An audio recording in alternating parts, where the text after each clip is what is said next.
بہت سے گھرانے ایسے ہیں جہاں سالوں بعد بھی اولاد نہیں ہوتی، اور کچھ کو اولاد ہوتی ہے مگر بیٹے کی نعمت نہیں ملتی۔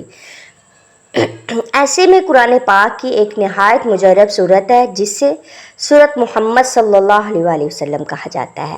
تھمب نیل سے آپ کو پتہ لگ ہی گیا ہوگا کہ آج سورۃ محمد کی منت کس طرح سے مانتے ہیں، اس کے بارے میں جو ہے یہ والی خاص ویڈیو ہے۔ تو چلیے آئے کرتے ہیں اس کا سٹارٹ۔ السلام علیکم ورحمۃ اللہ وبرکاتہ۔ کیسے ہیں آپ سب لوگ؟ آئی ہوپ سو کہ آپ سب لوگ ٹھیک ٹھاک ہوں گے، اور میں بھی الحمدللہ ٹھیک ٹھاک ہوں۔ آج کی ویڈیو ایک نہایت اہم موضوع پر ہے۔ دنیا میں ہر انسان کی ایک خواہش ہوتی ہے کہ اللہ تعالیٰ اسے اولاد کی نعمت سے نوازے، نرینہ اولاد سے۔ کوئی بیٹے کی دعا مانگتے ہیں، کوئی بیٹی کی، مگر یاد رکھے کہ اولاد بیٹی ہو یا بیٹا، یہ اللہ کی امانت اور نعمت ہے۔ اس ویڈیو میں ہم تفصیل سے بات کریں گے کہ سورۃ محمد کی تلاوت اور اس کے ذریعے منت مانگنے کا صحیح طریقہ کیا ہے۔ آپ نے بہت ساری ویڈیوز دیکھی ہوگی یوٹیوب پہ، ٹک ٹاک پہ، ڈفرینٹ جو ہے سوشل میڈیا پہ، بٹ آپ کو کوئی بھی یہ صحیح طریقے سے نہیں بتاتا کہ کس طرح سے آپ نے منت مانگنی ہے، کس طرح سے آپ نے دعا مانگنی ہے، کس طرح سے آپ نے یہ سارا کچھ کرنا ہے۔ تو آئی ہوپ سو کہ میں آپ لوگ کی فلی جو ہے نا وہ اس ویڈیو میں حمایت کر سکوں گی کہ کس طرح سے کرنی چاہیے۔ سورۃ محمد قرآن پاک کی نا 47 سورت ہے۔ آپ لوگ فہرست میں جائیں اور وہاں سے قرآن پاک کی فہرست، قرآن پاک پکڑے، اس میں سے فہرست دیکھیں 47 نمبر والی جو 47 نمبر والی جو سورت ہے نا وہ ہے سورۃ محمد۔ یہ سورت مدنی ہے اور اس میں کل 38 آیات ہے۔ 38 آیات کی یہ ہے سورت، چھوٹی سی سورت ہے، میکسیمم بھی 5 منٹ بھی نہیں لگتے، میں زیادہ بتا رہی ہوں بٹ پھر بھی 5 منٹ کی سورت ہے، اور آپ کی ہر دعا، ہر حاجت پوری ہو جائے گی۔ کس طرح سے ہوگی؟ اس صورت میں ایمان، جہاد، اطاعت رسول صلی اللہ علیہ وسلم، منافقین کا ذکر اور جنت اور جہنم کی باتیں بیان کی گئی ہے۔ اللہ تعالیٰ نے اس صورت میں ایمان والوں کو خوشخبری دی ہے اور کافروں کے لیے سخت وعید سنائی ہے۔ یہ صورت نہ صرف ایمان کو مضبوط کرتی ہے بلکہ اس کی تلاوت کرنے والے پر اللہ کی خاص رحمت ہوتی ہے۔ جیسے جیسے آپ یہ وظیفہ سٹارٹ کرتے ہیں نا، آپ کا یقین اور سے اور مزید کامل ہوتا جاتا ہے، پکا ہوتا جاتا ہے۔ اچھا، اب منت مانگنے کا کیا طریقہ ہے؟ جن کو اولاد نہیں ہوتی، شادی کو کافی سال ہو گئے ہیں، تو میں یہاں پر کچھ نہ اسکرین شاٹ بھی اٹیچ کر دوں گی، آپ لوگ پڑھ سکتے ہیں کہ لوگوں کو کس طرح سے اس کے ریویو ملے ہیں۔ اچھا کیا ہے کہ اب آتے ہیں اصل موضوع کی طرف۔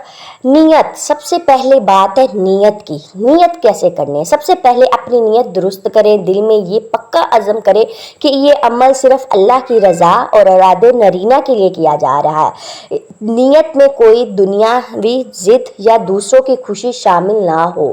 میں پہلے بھی اپنی کئی ویڈیوز میں یہ بات کہہ چکی ہوں کہ خود کی خوشی خود ڈھونڈے، کسی کو بھی آپ کی خوشیوں سے کوئی مسئلہ نہیں ہوتا، کوئی آپ کو خوش کرنے کی کوشش نہیں کرتا جب تک آپ اپنی خوشیاں خود نہیں بناتے، اس لیے اپنی خوشی خود بنایا کریں۔ سیکنڈ پہ ہے عمل ہمیشہ وضو کی حالت میں کریں۔ بہتر یہ ہے کہ کپڑے بھی صاف ہو، اچھے طریقے سے جو ہے نا آپ غسل کر لیں، ٹھیک ہے؟ غسل نہیں کر سکتے تو کم از کم کپڑے پاک صاف ہونے چاہیے، کوئی کسی قسم کا یہ نہ ہو کہ مطلب ناپاکی نہیں ہونی چاہیے کسی طریقے کی بھی، اور جگہ بھی پاک ہو جہاں پہ آپ لوگ کر رہے ہیں۔ ایک جگہ مسلط کر لے کہ یہاں پہ یہ آپ نے یہ وظیفہ اتنے دن کرنا ہے، وہاں پہ یہ اپنے ڈیلی کا ڈیلی بیٹھ کے پرسکون جگہ ہونی چاہیے۔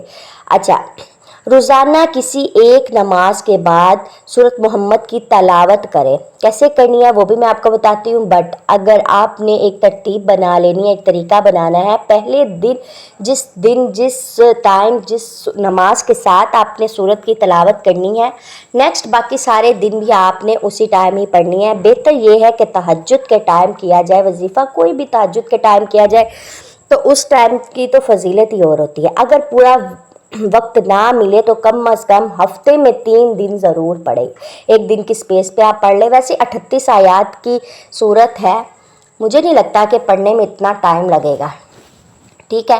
اب میں آپ کو بتاؤں گی کہ منت مانگنے کا طریقہ۔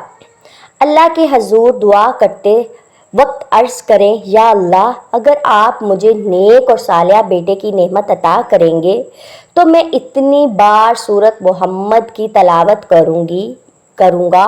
مرد بھی حضرات بھی اس وظیفے کو کر سکتے ہیں, عورتیں بھی کر سکتی ہیں. اگر عورتیں کریں زیادہ افضل ہے, اگر میاں بیوی دونوں مل کر کریں تو پھر تو سونے پہ سہاگا والی بات ہے.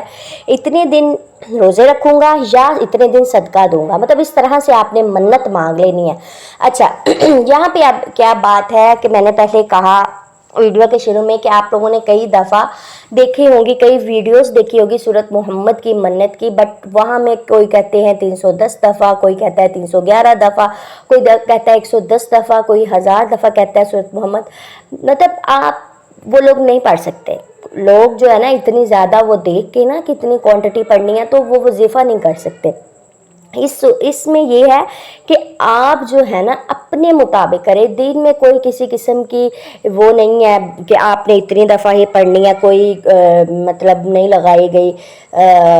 کیا میں کہوں, میرے مائنڈ میں لفظ نہیں ہے, زبان پہ نہیں آ رہا, مائنڈ میں چل رہا ہے کہ کوئی کسی قسم کی جو ہے نا وہ مجبوری نہیں ہے, کہ پابندی نہیں لگائی گئی کہ اتنی دفعہ ہی آپ نے کرنا ہے.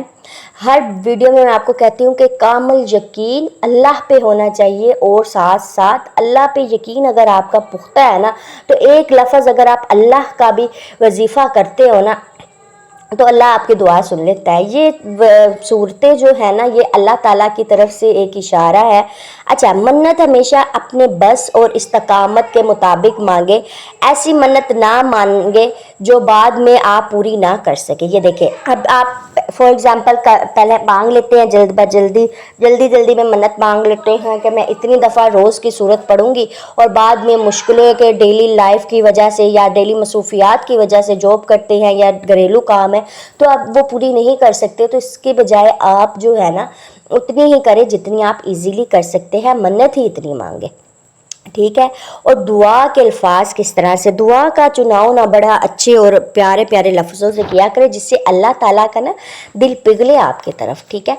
یا اللہ, سورت محمد صلی اللہ علیہ وآلہ وسلم کے صدقے سے مجھے نیک اور صالح بیٹے کی نعمت عطا فرما جو دین کا خاتم اور والدین کا فرما بردار ہو. یا اللہ, ہماری نسلوں کو دین پر چلنے والا بنا. اس طرح سے اگر آپ کچھ کریں گے نا, اللہ تو رحیم ہے, تو غفور ہے, میں گناہگار بندہ ہوں تو تیرا ہی بندہ نا, تیرے پیارے محبوب حضرت محمد صلی اللہ علیہ وسلم کا بندہ ہوں, امتی ہوں. یا اللہ, تیرے محبوب کا امتی ہونے کا واسطہ میں تیرے محمد صلی اللہ علیہ وسلم کا امتی ہوں, اس بات کی لاج رکھ لی, میری دعا قبول فرما لے. اگر آپ الفاظ کا چناؤ بہتر کرتے ہیں نا, اللہ کے پیارے پیارے نام 99 نام ہیں, ان میں سے کوئی پیارے پیارے سے ناموں سے آپ اللہ کو پکارتے ہیں تو آپ کی دعا ضرور پوری ہوگی. اچھا, قرآن و حدیث میں چند ایسی دعائیں موجود ہیں جو اولاد کے لیے پڑھی جاتی ہیں.